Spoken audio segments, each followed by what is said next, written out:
Today I'm going to present to you my Professorial inaugural lecture, November 2019. My name is Tracey Williamson and I'm the Dementia Carers Count Professor of Family Care, which is a joint funded appointment between Dementia Carers Count Charity and the Association for Dementia Studies at the University of Worcester. I'm having a dog of a day. It's a dog's dinner. It's a dog's life. You wouldn't treat a dog like that. You wouldn't treat a dog like that. The reason I've put that particular slide up is to share with you an experience that I had when I very first walked onto a rehabilitation ward as a new ward sister some time ago. On approaching the scenario that I am going to describe, you can imagine what I felt and what I saw. The queue of people, patients on the rehabilitation ward, 8 persons long, sat in wheelchairs waiting to be assisted on and off a toilet which had an open door. Everybody in the queue had their pants around their ankles ready to be put on and off the toilet, and this seemed to be perfectly acceptable to everybody around. Some of those patients seemed to be aware of what was happening, and others just seemed to be perhaps a little bit in their own world at that time and not aware of their surroundings. You can imagine I was quite shocked at what I saw. But what I mostly was shocked at, that no one else was shocked at what they saw. It seemed to be normal everyday today practice. When I spoke to colleagues afterwards and said, what have I just witnessed? They seemed to say that it was acceptable, that the work would be too slow if they didn't do things that way, and nobody knew what was happening anyway, and I'd soon come round to their way of thinking. Needless to say, that was not the case. And this was probably the first critical incident I had as a qualified nurse that inspired my career to become a professor today in this field. As this quote says here, the task is not so much to see what other people see, but to actually see what everybody sees, but perhaps see it in a different way. And this was certainly what happened in this scenario. My upbringing in Salford was up until the age of 7. And at that time, I used to live in a street just like this one here in the middle at the bottom. My father was quite influential in helping me to develop a questioning attitude. He introduced me at that age, at the age of 7, to Edward de Bono's work and lateral thinking, so thinking about things in a different way and questioning that things aren't maybe necessarily as you see them to be. Later on in life, when I undertook a Department of Health funded PhD, I went back to using Edward de Bono's work for decision making and focused on a PhD study around decision making amongst teams, and used the 6 thinking hats tool to look at how people made decisions, perhaps with some passion, perhaps with logic, some people thinking through the facts and some not. So those early questioning attitudes that my father developed in me went on to inspire me later on my PhD work.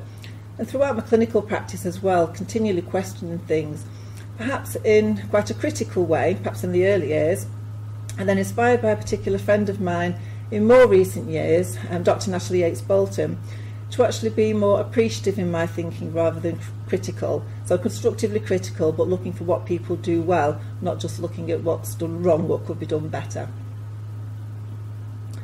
Some other early influences were when I used to work as a care assistant when I was at college in the learning disability setting.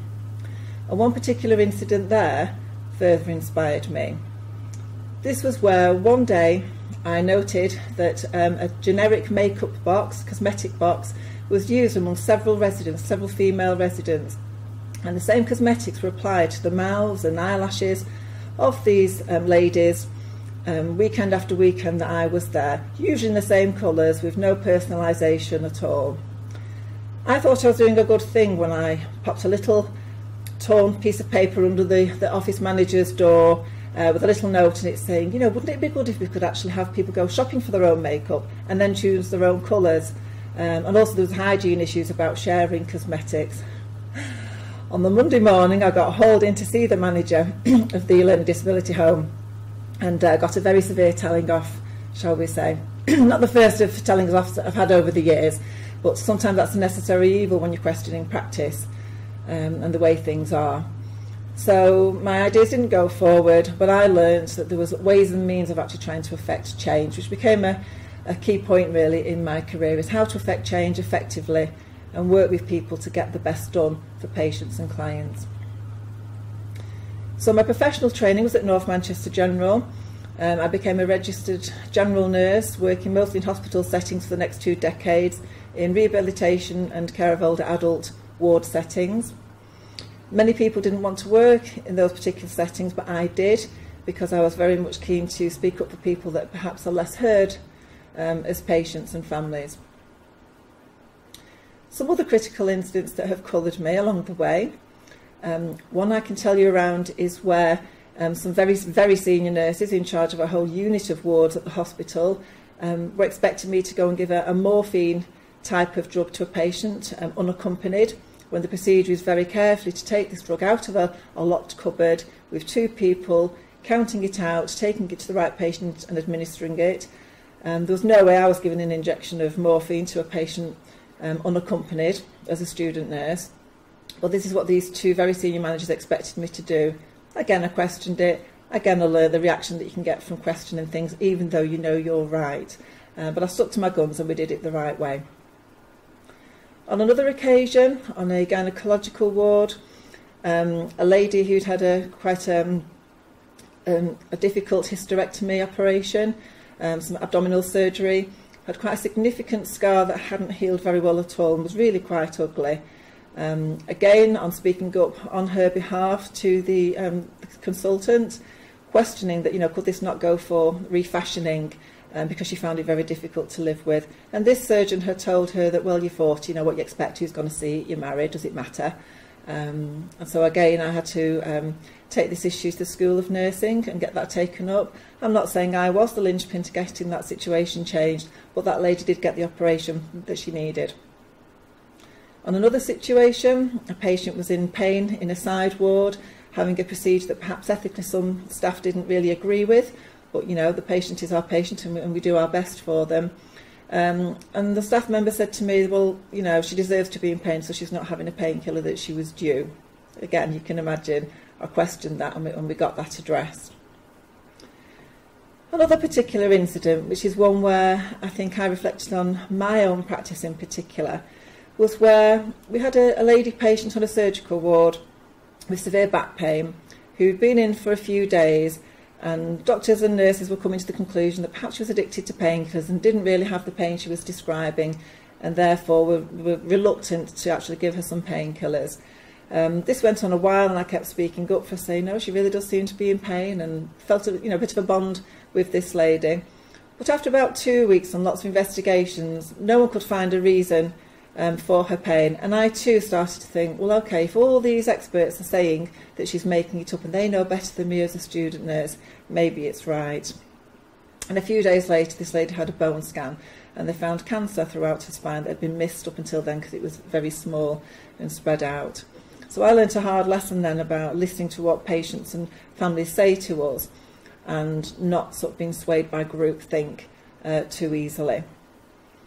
And then lastly, another incident was when a clinical nurse specialist, which was quite a new role back at that time, a couple of decades ago, came into post in a rehabilitation setting, and she threw out these pressure relieving tools, cushions, that were quite common on the wards at that time, because there was some evidence, she said that they don't work and in actual fact can cause harm. And I ran round that ward and threw them all out that day like her and felt very pleased with myself.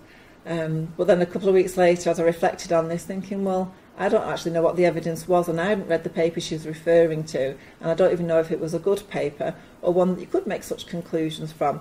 So again, it's very important to me to be reflective on mine and other people's practice and patient experience to actually work out what is the right way forward. And these situations help me really understand both change agent skills, but also what the use of evidence is. And then as I went on into a research career, realised about how to generate evidence as well of a suitable kind and standard. So Meet the Nurse is quite intrinsic to who I am as a researcher. But if somebody asked me in an informal way, what is a nurse, I would say that some of the key elements of it are around having a therapeutic relationship, being a coordinator of some quite complex teams and situations, being an expert, being quite intuitive, reflective and reflexive, so thinking back on what was done and how things were done, but also being reflexive in the moment as things happen and being very aware of what's going on. And ultimately, compassion. I think that's the linchpin really of being a nurse is compassion. And in the nursing profession, we commonly talk about the 6 C's listed here: compassion, caring, competence, communication, courage and commitment. And just to spell out a little bit, that compassion is about how care is given through relationships based on empathy, respect and dignity. But I particularly like the bit that describes it as intelligent kindness. So that's what I think I practice without having known that was a term that can perhaps be used with it.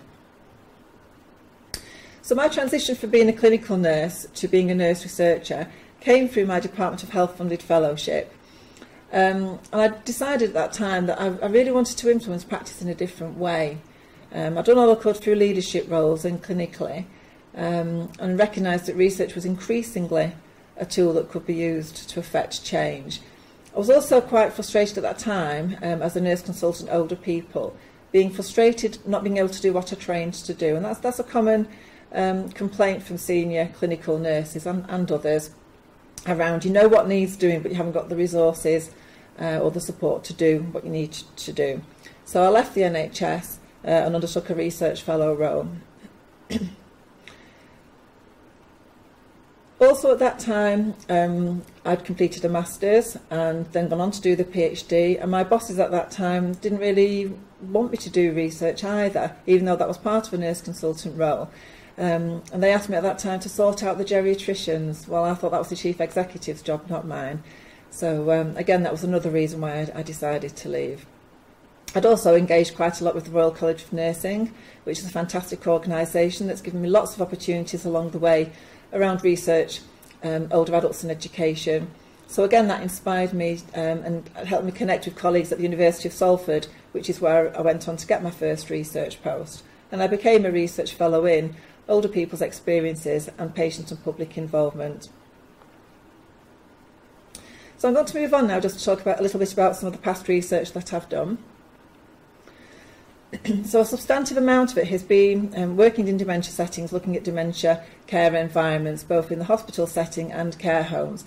So as some of these pictures show, these are relating to a particular large hospital in the northwest, and three care homes were also researched at this time. And this is about implementing some of the King's Fund tools around dementia-friendly environments. And I was quite privileged when I came to work at Worcester that the lady leading on that work with the King's Fund, Sarah, actually works here now in my department. Other areas of work I've done are around technology. So some of these are around wearable technology and their use for older adults when out walking, developing technology in relation to exercise for persons with dementia and family carers, and basically I focus on inclusivity and co-design with persons living with dementia, so that technology is fit for purpose. And all too often we have a technology push where technology is developed, but it doesn't work for the person it's intended for. And also a large piece of work before I left the University of Salford was around exploring people's experiences of young onset dementia. In particular, a 3-year study focused specifically on Salford, but that's what the funder, the Booth Charities, wanted. And I was quite pleased with this study in that we developed quite a few resources, both leaflets around what people might be looking out for if they think someone's got dementia and signal them to get help, some drinks coasters, as you can see there, with some positive statements on that were developed by the advisor group in light of the findings. So to have some resources with utility that people can take away and actually use, rather than findings be left on a shelf gathering dust, which sometimes can be the case. So I just want now to compare the focus as a nurse compared with the focus as a nurse researcher and see how those are closely interrelated. So as a nurse, there's an emphasis on thinking about, well, why do we do what we do in the way that we do? Again, the settings I've worked in my own personal approach is one around person-centred care and family-centred care. Thinking carefully about the deep-seated beliefs that people might have, colleagues and their practices, but also beliefs that patients and families might have about the way things are or their condition or how they have to conform to practices in care settings and so on. The power relationships, especially again between staff and patients and families and between each other. The skills and knowledge needed to deliver optimum care, and as I've said before, a common thread, the change agent skill set that I would need. But looking at me as a researcher, you can see that, again, my focus is on what works for who, in what circumstances and what context and why, and would those things sustain. Giving voice to easily ignored or seldom heard groups. So I do tend to lean towards people who might have their views overridden by somebody else, and really do try and make sure that they're heard. And in the dementia setting, you can imagine that's been something many of us have been working on over the last couple of decades especially. The power relations, again, whose decisions matter, who makes final decisions, moving away from consultation, which has its place, to involving people in decision making. If something matters about if something matters to somebody, then it's about them being involved in that decision as much as possible, is my view, in an authentic way. Thinking about the skills needed to be an effective researcher, so again, like a clinical nurse, listening, being constructively critical, rigorous in approach, and having the skills to investigate and enhance practice as part of the way we do things round here. And underpinning everything, values driven. So I've always sought out places that are underpinned by values driven people and cultures, and I do tend to grate against situations where they aren't values driven or the values are very much different to mine. So there was a very mixed audience for my inaugural lecture, so just to share with people what a nurse's journey might look like career-wise, here's just a summary and a couple of abbreviations that I'll explain. So initially starting off in 1990 as a learning disability care assistant, a student nurse, and then went on to qualify and work in sort of general medicine and rehabilitation settings. I recognised that a degree would be useful to help me with my questioning practice and affecting change, and did that in nursing studies at Manchester Metropolitan University. And then went on to experience ward management and a wider hospital role, the infection control nurse in particular. And at that time went on to get my master's degree as well. Having then gone on and moved to Rochdale to work as a nurse practitioner or nurse clinician, doing the first on call for junior doctors kind of role. I then did Sitting Girls teaching qualification, leading an empowered organisation training, and then went on to get the PhD studentship from there. And after that, I got my nurse consultant role. So you can see how I've gone from novice to expert, if you like, over the years. And then my research roles, going from a research fellow, and then went straight to a reader, which is a particularly senior research role, if you like, almost like a professor in waiting. And I was nominated to go on the National Royal College for Nursing Political Leadership course, which again was an invaluable opportunity to develop those skills within me, which are really quite useful in a professor role. So a year ago, in November 2018, I undertook the professorship here at the University of Worcester, and I'm just over 1 year in as I give this talk. So I'm going to move on now and talk about family care research in the dementia context, which is what the emphasis of this role is. And just to say how did I end up on the focus of family care? Well, this was what the job description required. So really I kind of fell into it because I'd always seen care of patients or residents and family as joined. I didn't really see them as separate groups because often things are so interrelated. But I also saw that family care in the dementia setting perhaps had less focus as it could have done, and there'd been a lot of activity around persons living with dementia in recent years. So I think a focus on this was a real opportunity, and the Dementia Carers Count charity certainly thought that it was its primary strategic goal to work on this. So I was delighted to take up this role a year ago. It meant that I could focus quite deeply on family care and develop a programme of work that resonated with both the work that was done here in the Association for Dementia Studies at Worcester, but also the concerns of the charity half funding my post.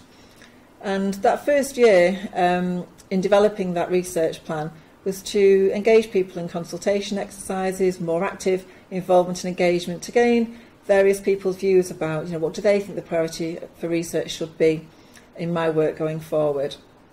So after a year of those activities, I have a very clear plan now going forward, which I'll say a little bit more about in a minute. one thing that is quite striking is that some of my work at the University of Salford had been around carer courses delivered by a social enterprise called 6 Degrees, and a course called Empowered Conversations. So my background of helping to develop that course and research and evaluate it through a knowledge transfer partnership and funded research through the National Lottery, that really was of no surprise to me then that when Dementia Carers Count were found to be doing a substantive carers course, a 3-day, 2-night residential course, I could take some of the learning from my past research and embed it into the research that I'm going to be doing now and inform these courses with Dementia Carers Count. So that shared interest about carer courses was a particular attraction to me. So Dementia Carers Count vision and mission is, as you can see here on this slide. And essentially they're focused on wanting to understand family carers' experiences, needs and desired outcomes.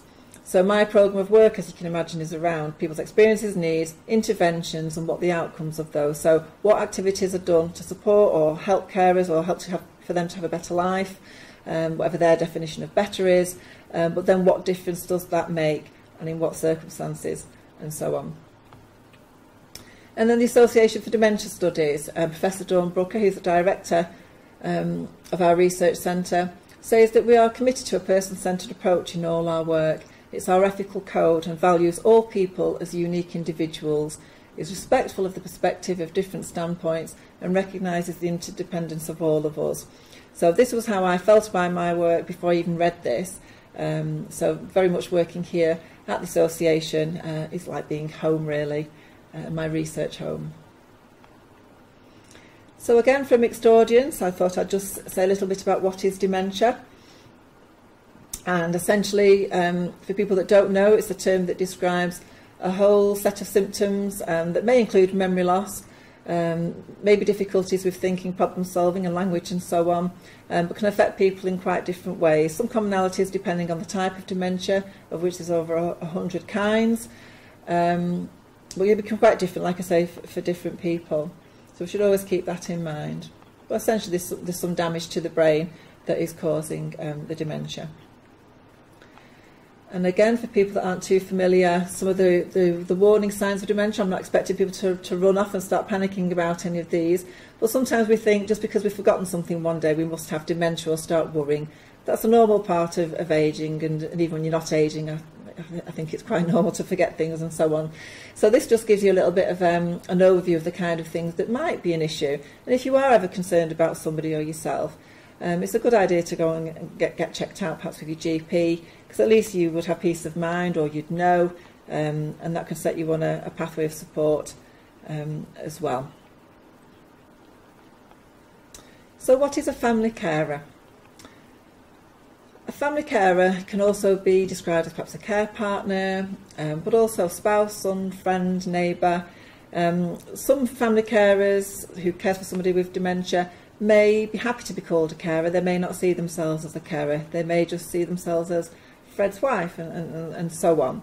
So it's a term we use carefully, and generally speaking I would ask somebody, do you see yourself as a carer? Is that a term I can use? Or explain the terms I use when first using them. But we commonly use the term to mean those people, but they don't always live with a person living with dementia. They may be in another country, they may just be at some distance and keep connected digitally, perhaps through the internet. It's very different for people. Some may or may not have children. I think that's quite important. There's an assumption that persons living with dementia will have children to care for them. That's not always the case. Some carers have children and other people to care for as well as the person with dementia. So it really is quite varied, and we need to watch for stereotypes. Each carer is absolutely unique. There's also sometimes an assumption that carers care for loved ones. Well, they may love their loved one, they may have used to love their loved one, and they might not love each other now. So again, being very careful not to assume what somebody's relationship is like.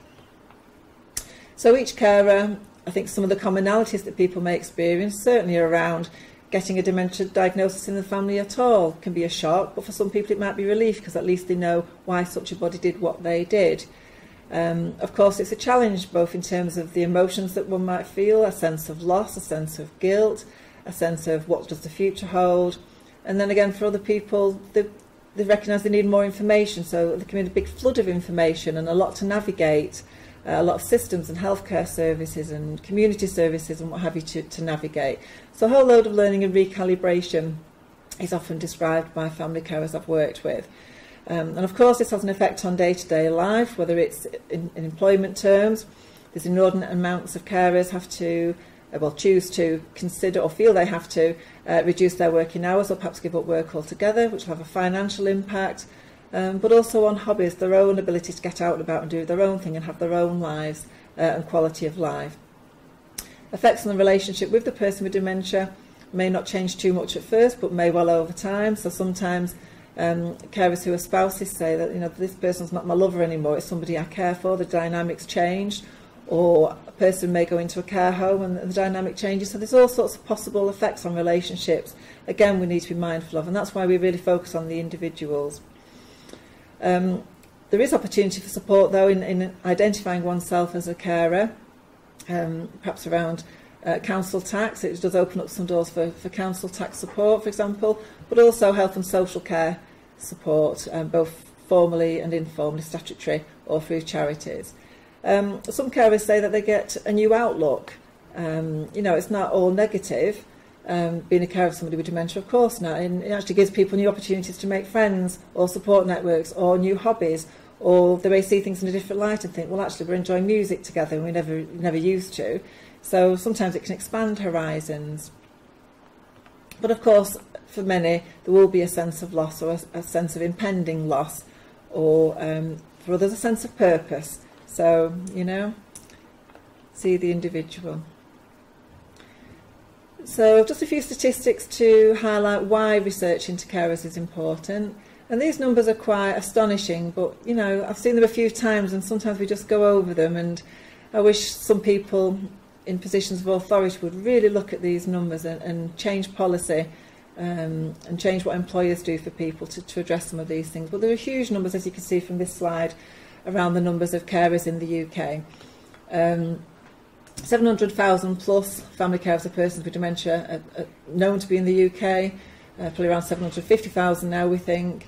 2/3 of those people with dementia live at home, and most are supported by family carers, which is a very expensive scenario, saving statutory services quite a lot of money, if you like. And whilst it can be a demanding role, it's not always a situation people have chosen to be in. You know, some people feel perhaps obligated to be a carer, so there's some significant pressure placed on family carers, and often people put their own needs second to the person living with dementia. Some further numbers. Nearly half of carers have a long-standing illness or disability themselves, and that's the environment that they're caring in. 64% almost say that they've had no or not enough support, and women are the main contributors of informal care as well. Quite a few don't have the social support that they would like, social contact, and there's some figures there around the employment situation that 20% of female carers have gone from full-time to part-time employment. So these are really quite significant numbers affecting very large numbers of people. So I'm just going to touch upon some very recent research before looking at ongoing research. I'd just like to acknowledge some of the key collaborators I've worked with. So 6 Degrees Social Enterprise, I first mentioned about their own communication course for carers. This is the team here, Empowered Conversations. I'll talk about their work briefly in a moment. Dementia Carers Count, we've been able to do an independent evaluation here at Worcester for Dementia Carers Count, both their 3-day course, 2 nights residential, but also some single-day courses that they do. And I'd also like to acknowledge Marlene Prins at the Trimbos Institute in the Netherlands, who's recently done some scoping work for me on a recent knowledge exchange fellowship here. So the scoping that Marlene did for me was around just a kind of informal desk-based review of carer courses, just to see who else delivered carer courses, how many there were they run by charities or universities and so on. And these numbers here show that there's been quite a large number of courses developed. And this hasn't been a thorough review either. This is probably the tip of the iceberg, but just gives us a good indication that whilst 8% of the courses are free, 85% are face-to-face, like our Dementia Carers Count course, and some people are trying to do the courses online, which many of us wonder about doing, perhaps to reach people who live in rural settings or who just find it difficult to access a course face-to-face. Perhaps caring for the person at home is difficult to arrange cover for, and that works for some people. So I think there's a whole array there of approaches to carer courses that perhaps meet different people's needs and preferences. In the course descriptions of those courses, there tends to be some common mention around things to do with dementia symptoms and understanding how dementia progresses and why people see what they see in the person they care for, enabling carers to plan for the here and now and for the future, giving them time to think about their own well-being and what tools can help them to manage and develop strategies to cope better and enhance their own resilience, and also looking at behaviour that's perhaps challenging to us. Recognising, why might somebody be depressed or anxious or possibly aggressive in later stages of dementia and so on. So understanding what that behaviour is and why it happens can be extremely helpful to people. Courses also often look at grief and making sense of emotions, and prompt carers to think about when's the right time to look for support. Family carers often leave the support quite late for various reasons, but often because they think that they should cope and should manage and often burn themselves out. So we're quite mindful of that, how we can help people to be more resilient. The financial and legal aspects are often covered on courses and are quite significant for carers. And there's often an environment of trying to be positive and enabling to carers. What tends to exist though in the carer courses that we found, certainly from the website descriptions, and some of the work we've done in Salford, is that there tends to be a lack of mention of theory. So by theory that means the ideas, if you like, that are underpinning the course approach. So, are we teaching and promoting on courses the best knowledge about something that we know is tried and tested and so on, or measures of things like resilience that we know are the best tools to measure. And then less understood is what actually works for who under what circumstances. So the Empowered Conversations research from Salford is very well underpinned by theory, and there's 3 theories here mentioned, which I'm not going to go into now as such, but just to demonstrate that they have given it a significant amount of thought. And we have together done a systematic review of dementia carers' communication, which is mentioned later. So that particular course is well underpinned in that way. The systematic review looked at 38 studies that we found that focused on communication, and of those, 16 focused on mostly family carers. Quite a few were on professional carers, if you like, paid carers. So it was really quite useful to look at that and see what was effective and acceptable and so on.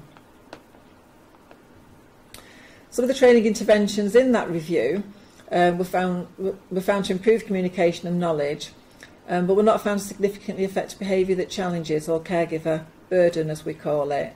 Acceptability levels were high, satisfaction ratings were high for family carers and professional carers, and many interventions, so many courses, didn't support a clear conceptual or theoretical framework as I'm describing. So when people did talk about theory, they kind of referred to person-centred care more often than not. So keeping the person at the centre and looking at people in a holistic way, not just aspects of them, if you like.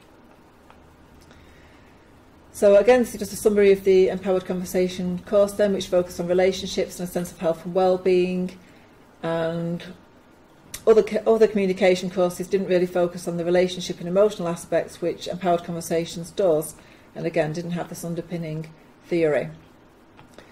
And then if we look at the Dementia Carers Count courses, this independent evaluation was undertaken before I came into post. Well, it finished just after I'd come into post, but I had no part in it until it had completed. But it was underway when I started. And my 2 colleagues have undertaken telephone interviews with carers on the core course, so 9 people from the core course, which is the 3-day, 2-night residential general course. 4 on the MIU and Dementia 2 1-day courses where the person with dementia attended with the carer. 4 home from home courses about the situation for carers where somebody that they care for is actually now in a residential care home. And 2 people from the young onset dementia 1-day course. 19 telephone interviews were undertaken in the end to get some insights from people. Now, I have flagged later that there is a whole report available on that, but as you can see from this slide, we've got quite a significant data set of all the different courses when the evaluation was undertaken. But I can only really share a couple of insights from that with you in this video. The process was to use a whole range of measurement tools that are well tried and tested in the research field to look at these things: knowledge, quality of life, distress, resilience, and so on. So some people might be interested in what those scales are. And then to complement the numbers, we had the words from the interviews, if you like, the telephone interviews with carers, and also with the training facilitators to get their take on what they thought barriers and facilitators were to course delivery. And these measures were taken at baseline, so just as people were about to start the course, and then repeated 3 months after, 6 months after, and where there was time within the project at 12 months as well, to see if the knowledge and skills and attitudes that had changed in carers were sustained over time. And these are just some of the demographics about the carers that were taking part in the research.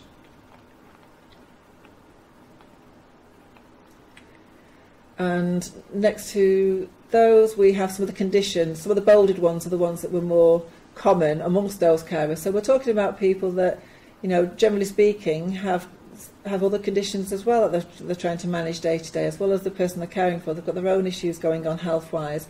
So it can be possibly a particular challenge for some of those people.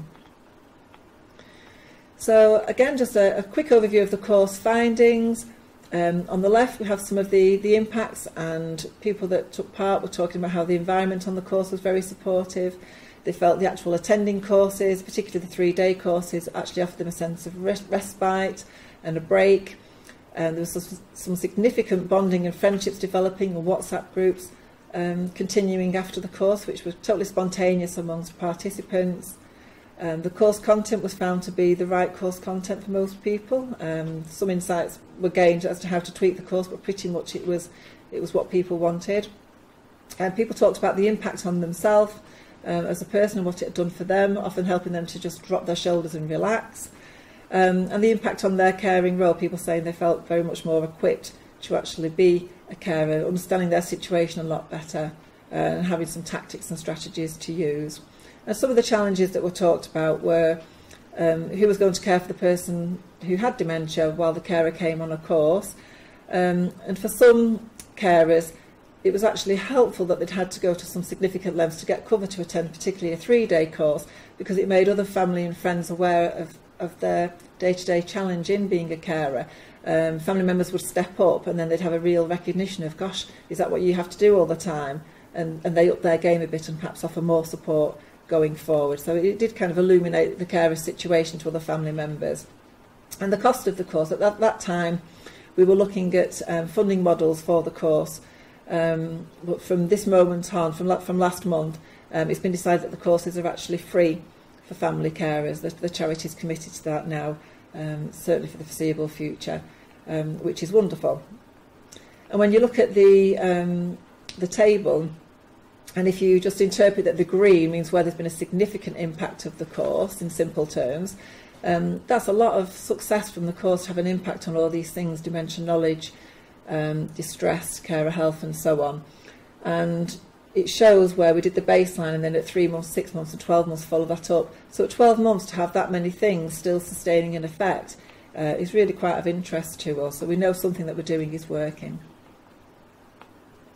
Some of the issues with carer courses, though, as an intervention to support carers, as I said, is the theory underpinning them. So at Dementia Carers Count, we'll be regularly revisiting both the theory and the evidence underpinning the course content, but also the theory about learning and how knowledge is gained by carers. So that's a continual process, really. Making sure that the evidence base is rigorous and that it exists at all, and perhaps seeking it out where it doesn't exist will be part of my role. And using the right measures or the best measures available to look at the effect that's had on carers. Bearing in mind there are some issues that affect the use of measures such as the timing and human issues. The sustainability effect is of concern, and the context that people care in. So, you know, are people well supported? Are they not? Are they a lone carer?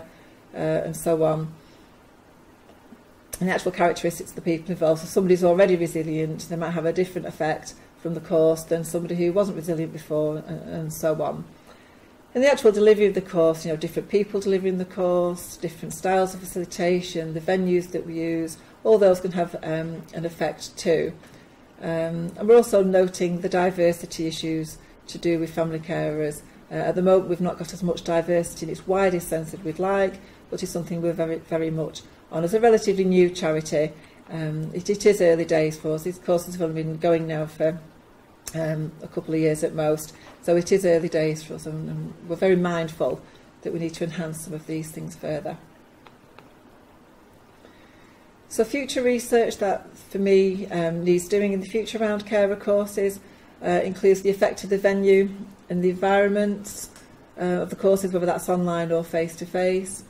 There's opportunities perhaps to combine carer courses with other things that are known to be beneficial to people and carers, such as green, sort of outdoor spaces, water, blue spaces, parks, woods, the seaside, and so on. Some people refer to that as could refer that to as social prescribing, so actually identifying these as interventions for people. Other people might just see it as that's how they spend their free time. But there is some benefit perhaps of combining courses with these.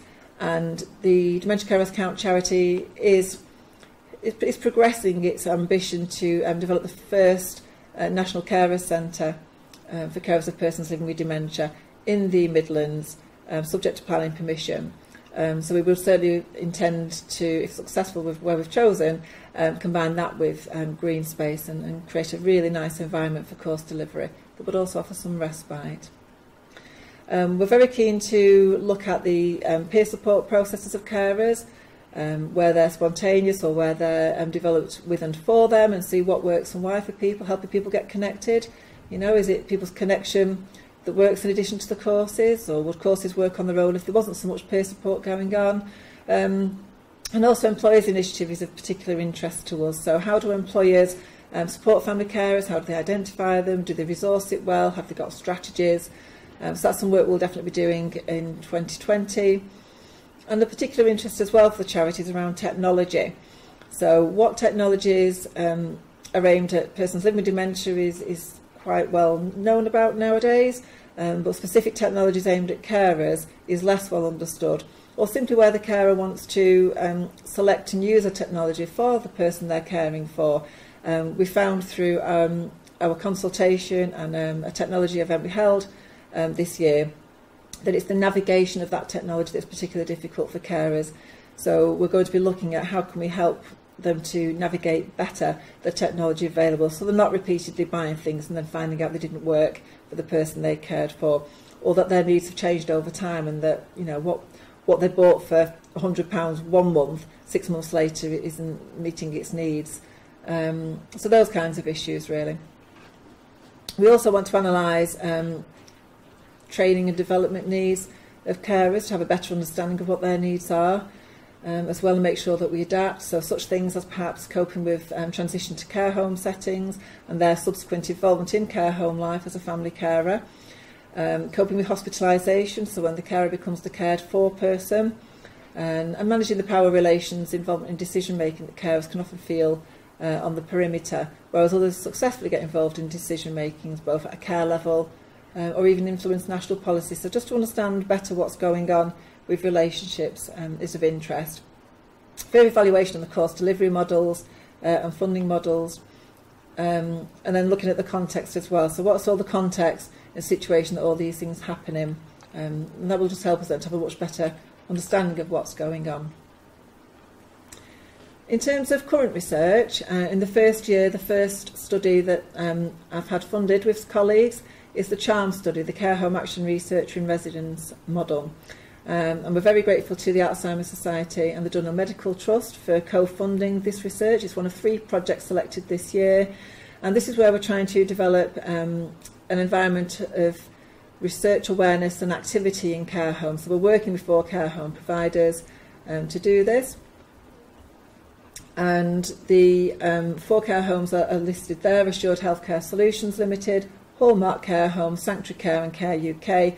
And we're working with 1 care home for each of those providers, and working in a very close working way with them. So rather than researchers going in and doing some activity and going away again, we have a substantive research fellow and a research associate working closely with the care homes to tailor the research activity and the development activity to their needs. And we think that having that strong presence in care homes is the right way to do things in an action research oriented way, so working with people and agreeing what changes and what projects to do together.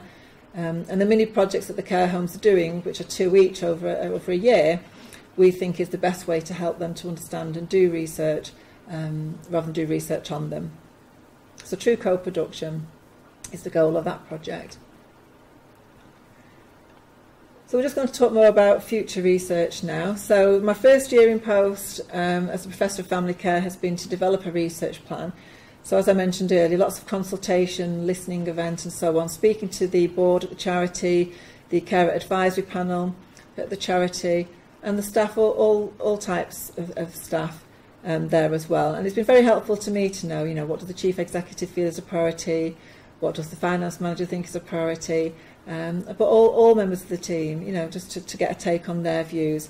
And particularly the service delivery team who deliver the courses, because they have so many insights directly from carers to know what works and doesn't and what their needs might be. But speaking first-hand to carers is absolutely, has been key. So the research planning I've been doing that's been quite messy really. It's been a lot of sort of pulling all that information together, all those views of different people, making sense of them. So there's been a lot of working there on my bed, my laptop and bits of paper and coding and what have you, just to try and make more sense of it, to know what to prioritise, because I've got a list that long of things I could work on. I need to see what's already been worked on and other people are doing perfectly well, in which case I don't need to repeat it. But also there's quite a few gaps and things that need further work, so it's which of those to work on first. And the landscape that research is done in is sometimes marrying up what we know needs doing to the strengths of our team or collaborators we could engage, what funders are interested in at that time, if it's relevant to a certain funding call, because that's what we do. We have funders perhaps announce a topic they're interested in and we apply for it.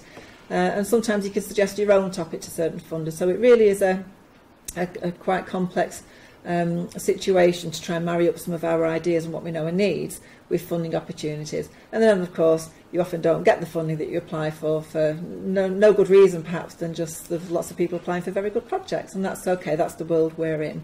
So we'll keep plugging away at that. As I mentioned before, technology is particularly important to us, so we are going to particularly try and find some funding to help develop some of this work.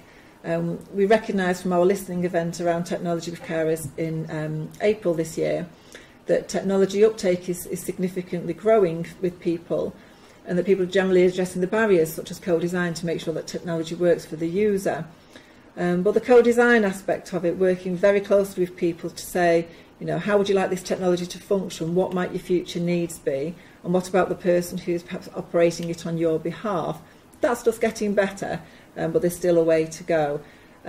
Technology developers often talk about end users and choose to develop something and then test it out on people quite far down the line. Whereas my approach is very much engaging people from the outset, so ideally in generating the idea or the need and then working collaboratively together to develop some technology that works and is properly embedded in a system that will support it and that can then adapt over time as needs or situations change. So that's the ideal, and many technology developers are on that wavelength. But there's less focus on carers in the technology development, so that is an aspiration of ours to help both with the navigating of technologies for carers, but also assessing their use and how they use them. And for people who may not be too familiar with the kind of technologies I'm talking about, I've just summarised a couple of types there of what people might be familiar with. So sometimes when we talk about dementia and technology in the same sentence, people think about lights going on and off in bathrooms automatically. So if someone gets up in the night, the light will go on and perhaps help prevent them falling. There's a whole lot of interest in the digital technologies and broadband and so on, perhaps again to reach people in remote places or if people are out and about. Virtual reality is a field that's gathering quite a bit of momentum. I'd love to do some work really around developing the guidance for the use of some of the virtual reality technology that I'm seeing, sort of who to use it with, how long for, and what have you in industry guidance.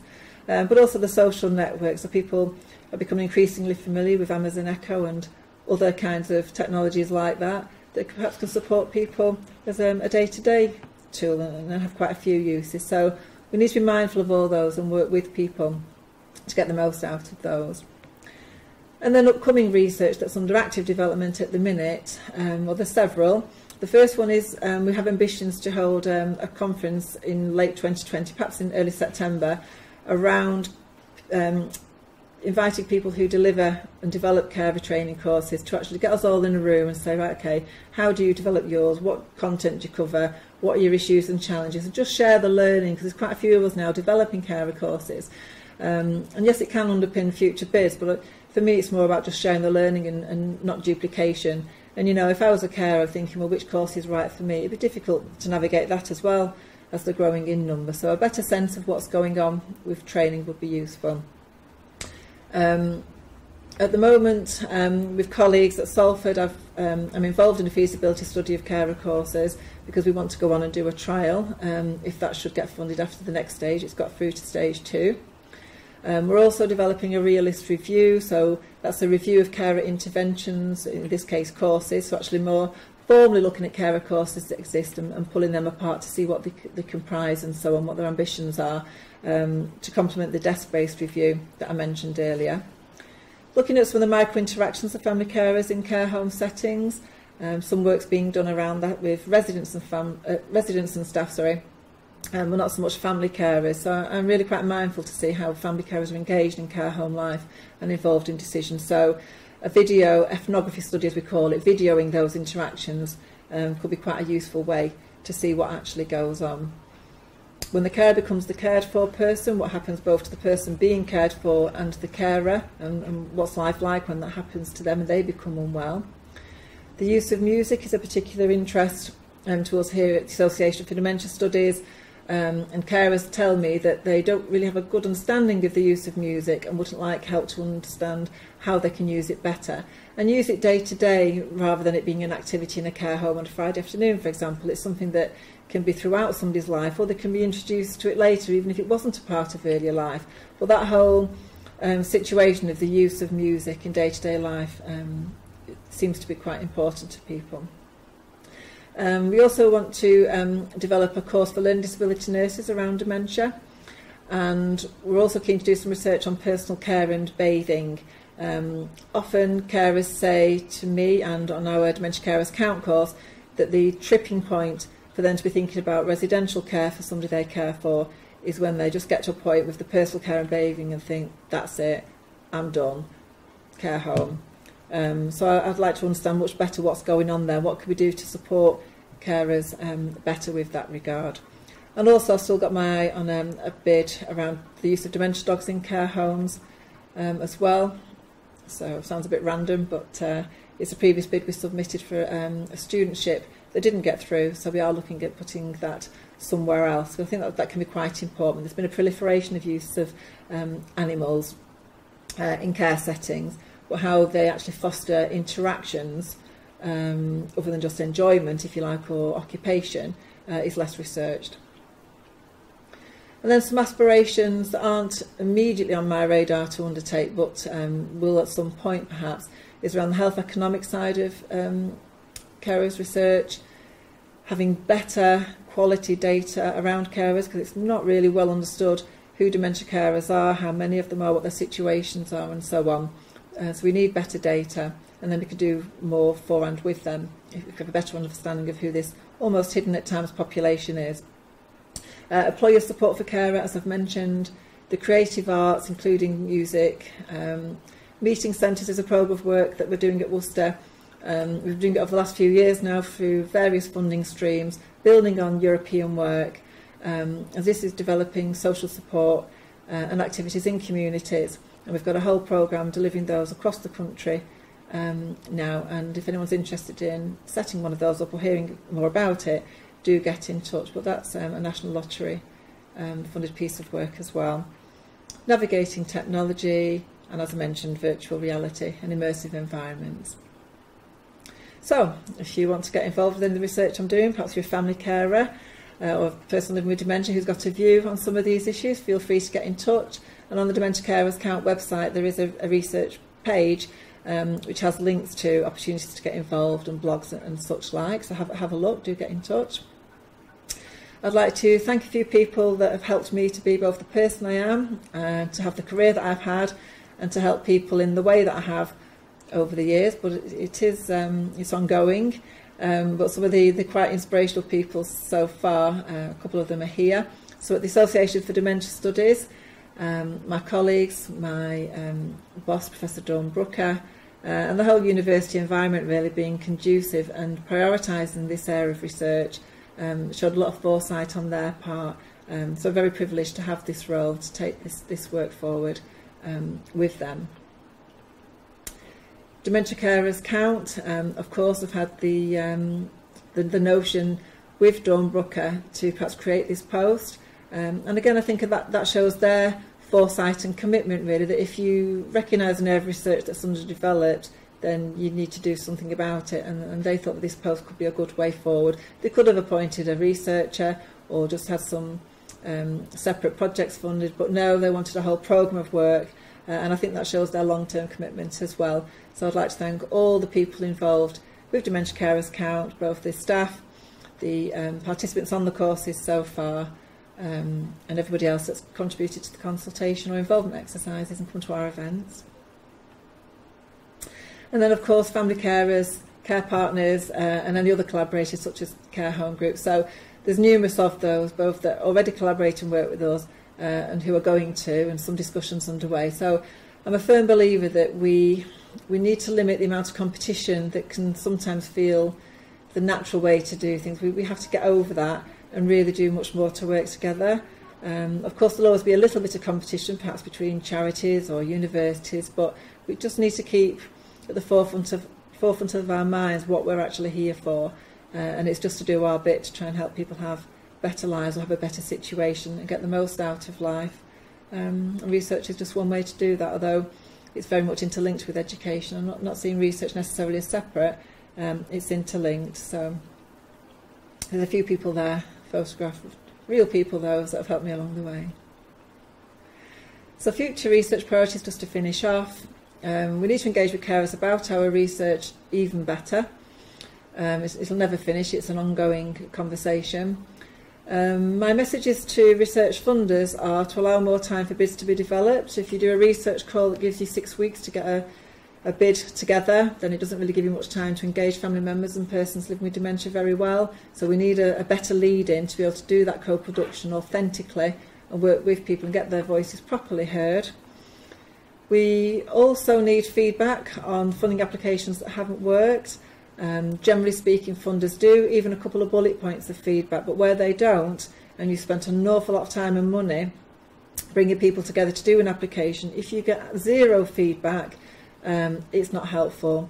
It's not helping us to learn as a community, it's wasted effort.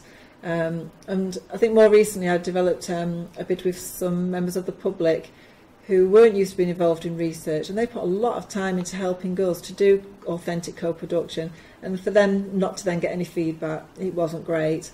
So I do think we could perhaps, think a little bit about, well, just a couple of bullet points here and there wouldn't hurt if we're reviewing them anyway. So that's just a message. And then lastly, support for the actual research dissemination, which means sharing of the research findings and insights. Having support for that, perhaps not as another fund we apply for after a study, but to have that embedded in the initial funding would be helpful, so that we can both do the research, do it well, and then get the findings to the people that matter, including family carers. Number 3 is that we need to address diversity in family care research. So as I say, that's a priority going forward into 2020. And then just in general, really, the 4th point is around research being needed into social prescribing related activities, the creative arts, employment issues, evaluation of the different kinds of carer courses, and the experiences of carers perhaps in relation to their relationships, children, siblings, or lack of if they don't have those. So my final comments are, in the same way we can't ignore poor practice, like we talked about at the beginning, we can't ignore the needs of less heard people, such as those with experience of being a family carer. It's good to think about our own ethical code or moral code in the way that we conduct our work, thinking of our values and constantly reflecting on those to make sure that we're staying true to them. It's good to remember the complexity that we work within with family carers and that they may be experiencing and how that affects them. So to stand in people's shoes regularly is a good idea. And helpful to remember how our own past experiences colour us. I mean, they're only useful if we actually think about them and reflect on them, but being mindful of what things have made us the way we are, whether that's through work or personal lives and so on. So what life experiences have we had and how have they coloured us as a person, learning from any incidents along the way, and channeling that in to try and make things better for the people that we work for. And then lastly, engaging with family carers as best we can, so that the research we do is as authentic as we can, is meaningful to them and addresses their priorities. And this was a final point to perhaps developing researchers or research students, such as PhD students who were in the audience, around you have to start somewhere and your best is good enough. Okay, so thank you for listening. I then moved on to some questions, and then this is the end of the presentation now. So thank you for listening. I'll just leave you with some resources. And there's contact information for myself and Dementia Carers Count, and our fully distance learning postgraduate course here in the Dementia Studies Association. Thank you.